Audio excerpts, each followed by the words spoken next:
Я хочу обратиться к украинцам. Я никогда не записывал никаких видео, никогда нигде себя не показывал, нигде никак не выступал, потому что этого мне не надо было. Но сегодня эмоции из меня просто бьют, я не могу сдерживаться. Я вчера был на аттракционах, в парке аттракционов, водил детей, чтобы они катались, и подошел купить мороженое младшему сыну. И там слышу русскую речь, спрашиваю, откуда вы? Они говорят, из Украины, и меня спрашивают о том же, я говорю, я из Чечни. И одна женщина меня спрашивает, вы тоже, говорит, поддерживаете Россию? Эмоции меня настолько переполнили, что я что-то ляпнул и ушел. Я заранее прошу прощения за очки, у меня не все в порядке с глазами.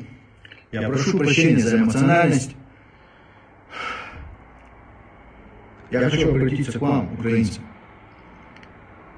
Начиная свое обращение, я хочу выразить свое восхищение вашей борьбой. Желаю вам мужества, стойкости, чтобы вы как следует карали своего врага.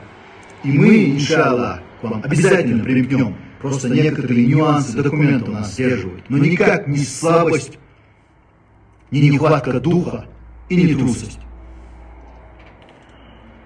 Я хочу, чтобы вы немножко призадумались.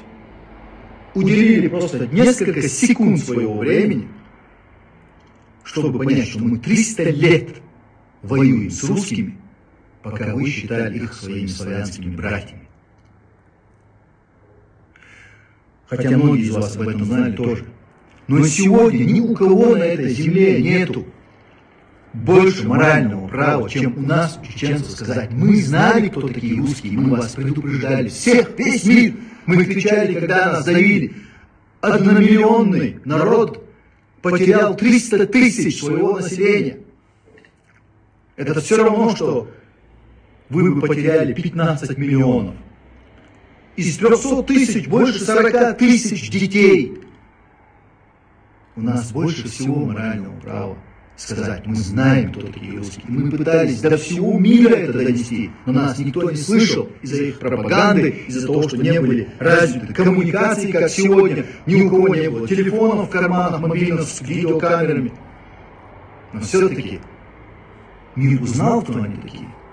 Поэтому, пожалуйста, не путайте чеченцев и кадыровцев. Я хочу всем людям доброй воли заявить, что все, кто примкнул к русским, это уже никакие не национальности, уже среди них нет ни дагестанцев, ни ингушей, ни чеченцев, никого. Это все россияне, это одна каста, они одни и те же все. Пока существуют эти люди, эта власть, никогда этот мир не вздохнет спокойно. Я не хочу, чтобы меня путали с кадыровцами. Кадыровцы – это предатели, которые перешли на сторону русских еще в 90-х, в начале 90-х, еще тогда. Мы не такие. Мы совсем другие. Я 6 лет был на войне почти что. За эти 6 лет я видел чудеса героизма и доблести, благородства и достоинства. Я слышал про многих украинцев, которые были на нашей стороне, но сам я знал, и он был с нами всегда рядом, украинца, который всегда был рядом с нами. И был ничуть не трусливее или не хуже ни одного из нас. И сегодня это доказывается там, в Украине. Пожалуйста, уделите несколько секунд своего времени и задумайтесь. 300 лет мы пытались донести до всех вас, кто они? Но теперь, во время вот этих коммуникативных возможностей, слава Богу, весь мир знает. Весь мир узнал, кто это такие.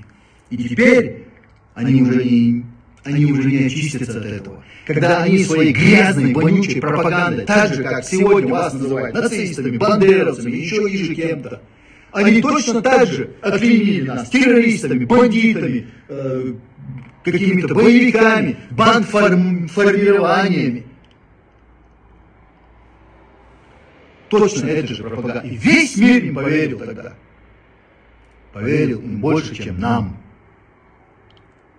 Я никому ничего не сделал. Ни одного человека не обидел. Никогда.